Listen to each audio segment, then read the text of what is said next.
今日はですね、花を取りに来ました。ちょうど今ね、いろんな花がこう咲く季節なんですよね。あ、アジサイ園ガイドだ。この辺がじゃあもうアジサイなんだ。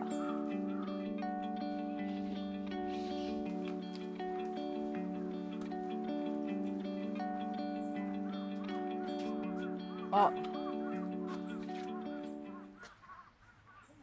なんか変わった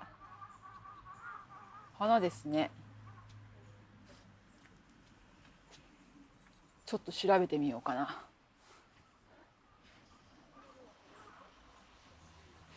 あ、これはアカンサスっていうのかな。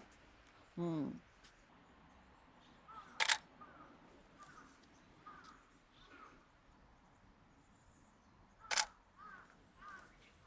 今ですね、はい、このように撮ってみました。で、例えばね、こういう写真を撮るときに、ちょっとね、はい、こちらですね。これはですね、その花だけをですね、単体でですね、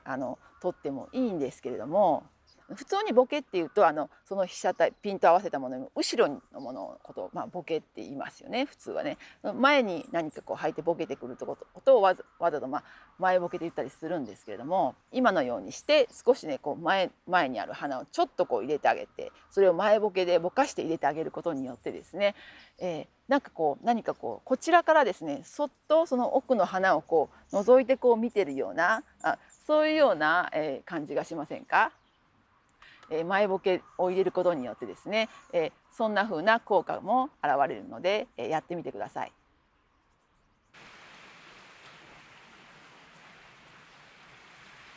あ、すごい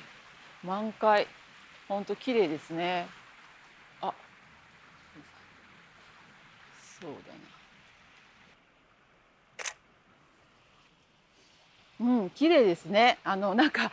花束みたいになってますよね。先ほどですね、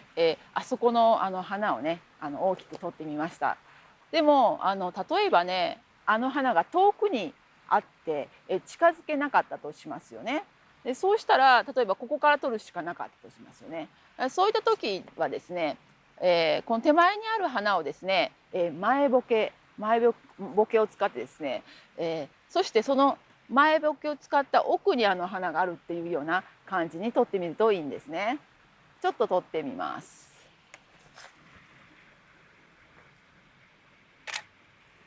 はい、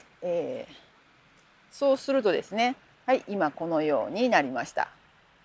その撮りたいもののこう周りをですね、前ボケを使ってこう囲んだようにしてあげるとですね、額縁効果といってですね、そのものにこう注目させるっていうのかな。囲まれたそのものが少し小さくてもですね、そこに目が行きますし、そんな感じで絵になる写真になるんですね。ぜひやってみてください。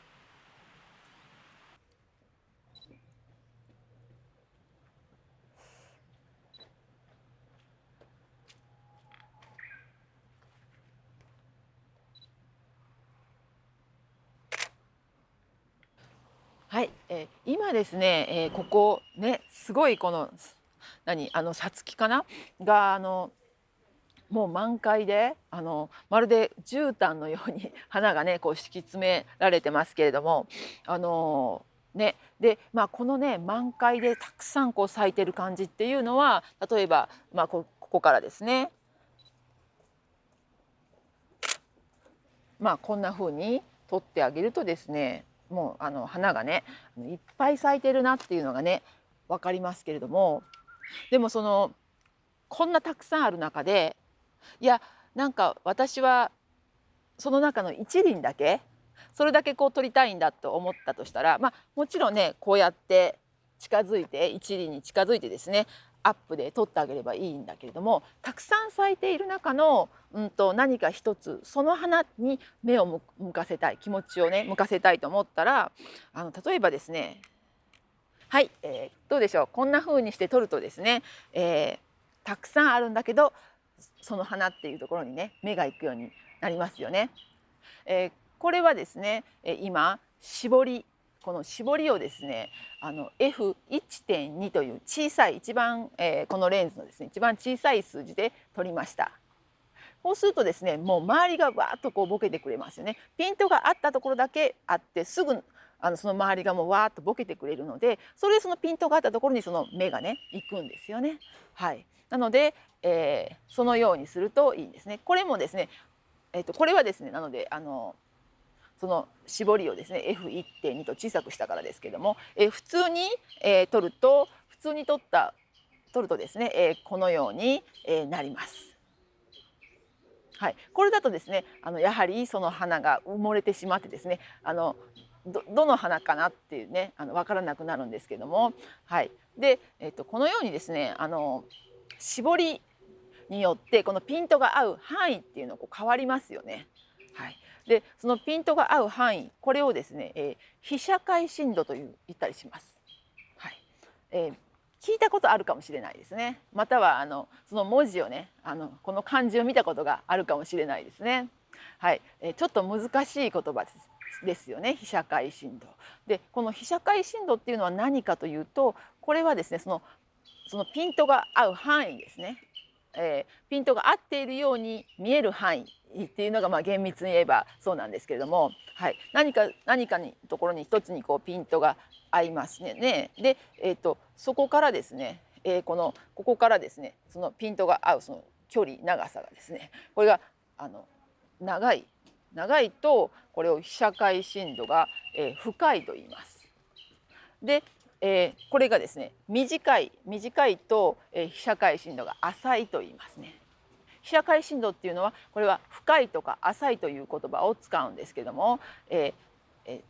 お見せした写真のようにですねくっきり全体がくっきりと、ピントが合っているように見えるのを被写界深度が深い、ちょっと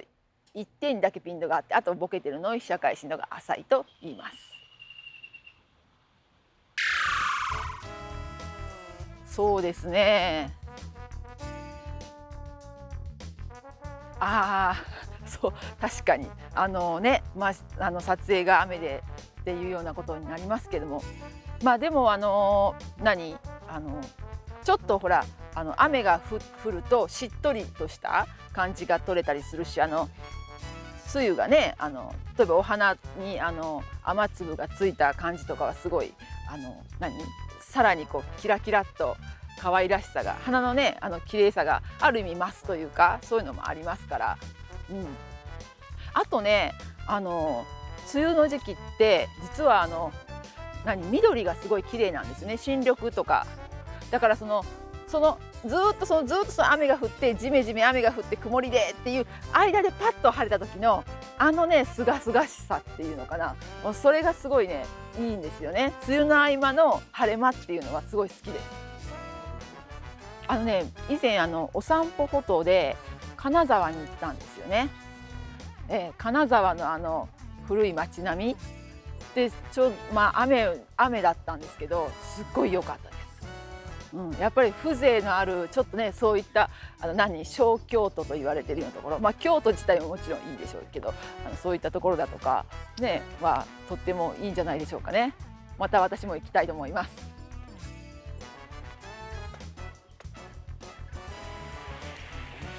次も見てね。